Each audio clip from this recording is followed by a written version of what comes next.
could have your attention, please, we'd like to get started. I want to welcome everybody to our event this morning. We want to acknowledge there are a number of legislators present, and forgive me, I know there's legislative staff here as well, but I see some people in the room. I see Senator Mark Miller over here to my right. I see Representative Fred Clark. I saw Kathy Bernier earlier. I saw Senator Miller, in fact, she's still here. I thought I saw Representative Strakota. Oh, she's still here in the red. So if I'm missing anybody, I apologize. I see Senator Fitzgerald, lead staff member back there, Rob. Hi. Appreciate everybody's coming here today. What we want to do today is to recognize the important role that community rehabilitation programs play in the lives of people with disabilities and families in local communities all over Wisconsin.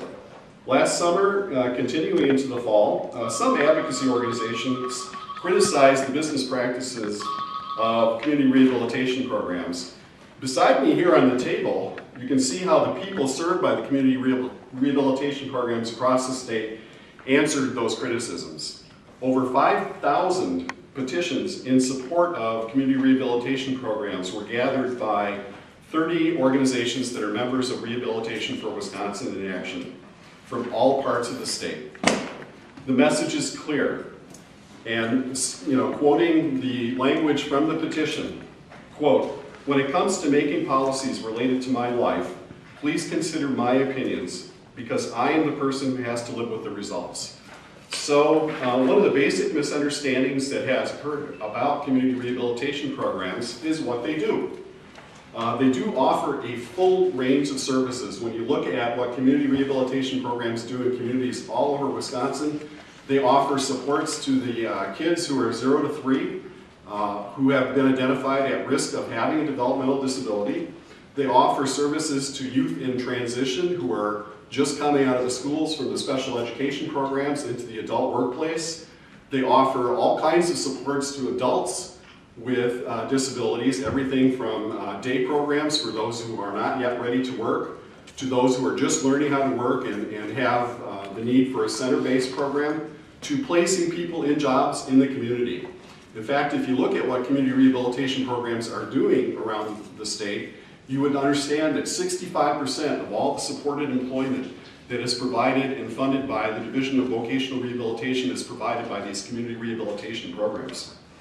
So what we're doing today is to talk about the full range of supports that are provided by CRPs, or the community rehabilitation programs.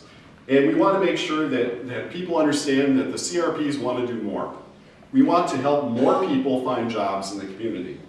That's why we're asking the legislature to consider our proposal to consolidate all employment supports under the Department of Workforce Development. We have a paper that is available on the table back there and in the media packets that we've prepared. And we want to help as many people as possible to be able to work alongside other community members and local businesses. We think there are benefits to the taxpayers. The program, we think, will become more efficient when we do that. We'll have better use of taxpayer dollars. Plus, by making a person a job holder in the local community, they become a taxpayer. So we take them in a situation of dependency and we make them more independent. I'd be happy to answer any questions that reporters may have about our proposal, but first I'd like to give the floor to Wayne Jessen, the parent of Travis, who is served by a community rehabilitation program in Portage, Wisconsin. I'd like him to be able to tell Travis's success story. You get to do the talking, not me. You. Good there. You don't want to talk to all these people? No, you. I don't either. You. Okay, I'll do the talking for us. I'm Wayne Jessen, and this is my son Travis. Okay, he is a 5-year-old trapped inside a 30-year-old body. He is classified as developmentally disabled, DD. You may hear people say that, DDs. I've been asked to say a few words in praise of the CRP centers. I can't do that. I can't just say a few words. But Thomas has told me I gotta keep it brief, so okay. I have a lot of praise for Northwoods Incorporated of Wisconsin, where Travis has gone the last 10 years.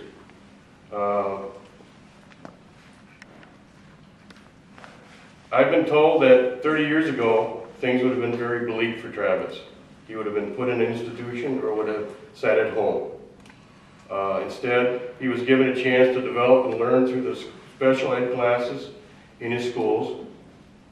But when people like Travis graduate, what do? They are not productive enough to get a job or to have a job that doesn't require someone to coach them. Travis found a place that is trained vocational skill building staff, Northwoods. Travis is able to develop and maintain his work skills and earn a paycheck at Northwoods and further develop his listening, communication, attention, and problem-solving abilities that have helped him succeed in everyday life, not just in a work environment, just his everyday life. I see some people back there going, they know exactly what I'm talking about, okay? It took 10 years, but as of last week, Travis is now working at the Poinet Rest Area 2 days a week for 6.5 hours a day, and at a Portage restaurant 1 day a week for 2 hours. When not at these part-time jobs, Travis is at Northwoods, earning an additional paycheck while maintaining his present skills and developing new skills for the future. I would have never thought that Travis would have accomplished what he has in the last 10 years. And I'm actually anxious to see what it looks like 10 years from now, what he's able to do. I would like to thank the directors of Northwoods, Carol and Jeff. Thank you for what you've done for my son. You know what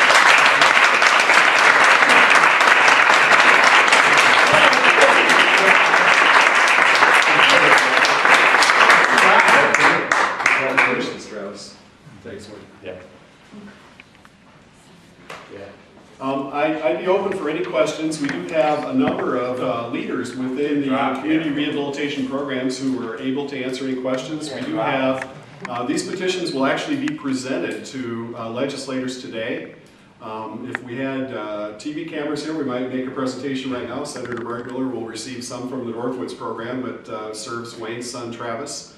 But these petitions then are going to go to the legislators in the districts of the businesses, the CRPs that have gathered them. But I'd be open for any questions and just alert you if some of the leaders of the CRPs want to raise their hand and some of the people who have come here with them. You can look around and just see who you are. We've got a number of representatives from the CRPs, a number of people served by the CRPs, so we'd be willing, if they'd be willing to talk to you, they're available as well. What Yes. exactly do the petitions say? And what are they intended? Yeah, the petitions were intended to show the support and to have people with disabilities and their families actually be able to talk for themselves.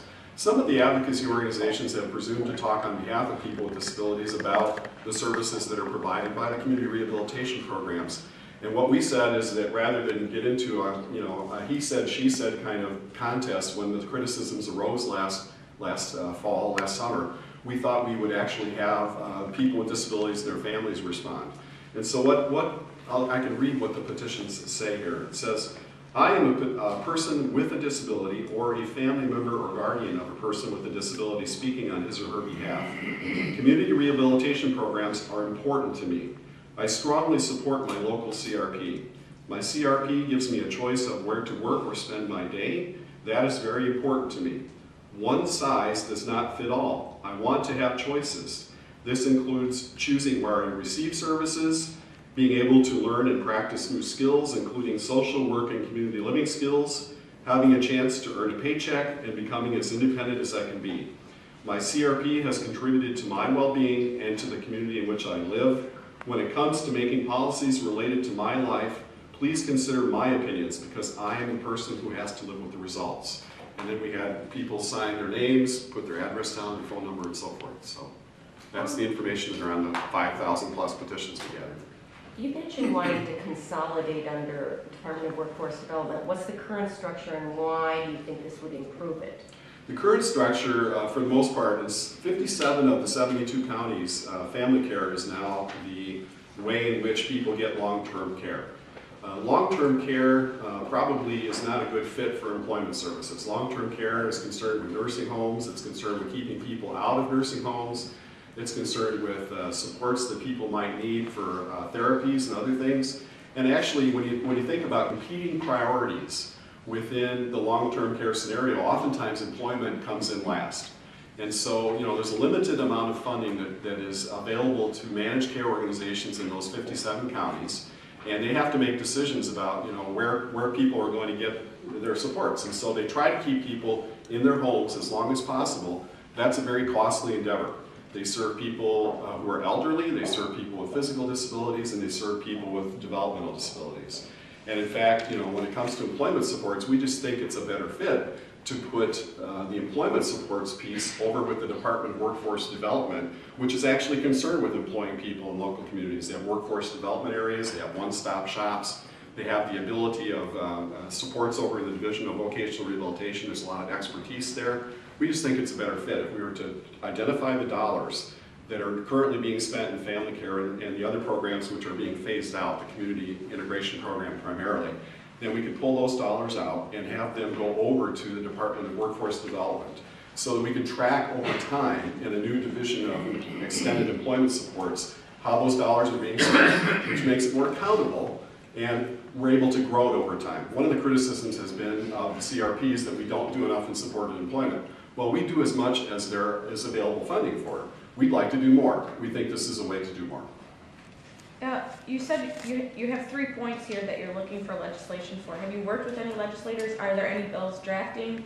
Do you have any legislators who are on board with these? We have met with all the legislative leaders on both sides of the aisle, and we have presented our proposal to them.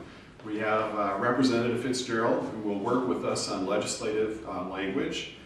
We would look for a person to introduce a bill, but first we want to consult with the state agencies and the advocacy organizations before we actually put language into place. So that's our plan right now. Great.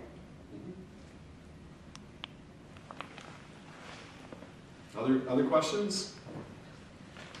If not, I want to thank you all for coming. I know we want to be presenting our petitions to the legislators following this meeting, and if you would like to talk to any of the people who are being served or any of the CRP leaders, they're available for you. Thank you very much.